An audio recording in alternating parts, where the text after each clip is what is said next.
Be careful, yeah. Yeah. Be careful. Ja, det er teksten som går. Det er akkurat utfor her, og det er glatt. Gå til siden og komme. Hvordan fart har han nå? 50, gå langt vekk. Det er ikke vi som skal stå. Now he comes in 50.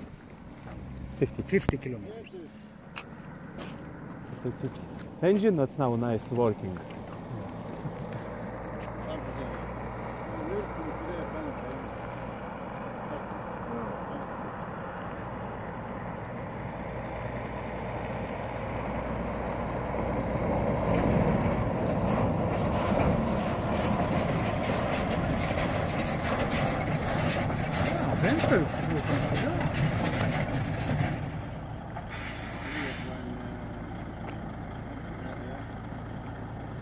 Han hadde 70 meter.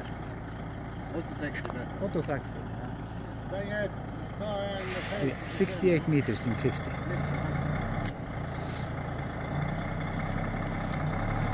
Now it's driving 18 kilometers per Han hour. her nå da, vet du. Han kommer egentlig fra andre spansen, og jeg tror ikke sant han skulle Nå vil han simulere en feil på avløssystemet. Okay, so next Hvordan time kan we gjøre det come, på en enkel måte? he Ja, men det er enda enklere.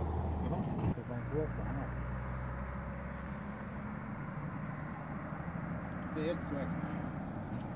Og så er det pluss Važiavimas be ABS kabelio atjungus priekabai.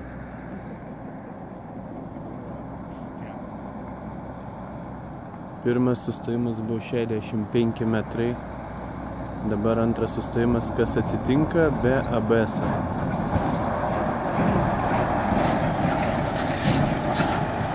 If you meet someone now,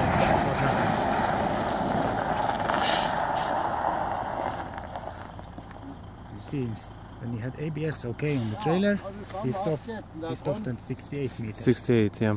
Now without ABS, if we go nearly 100 and the trailer is in the other wall. tar vi en avstand. Ja, det er greit. Nei, det er jo ikke en litt sist. De som har kjørt før ABS-en kom, de har jo prøvd det.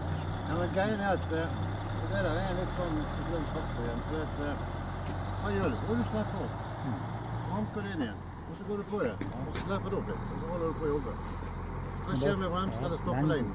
Den blir doblet kanskje.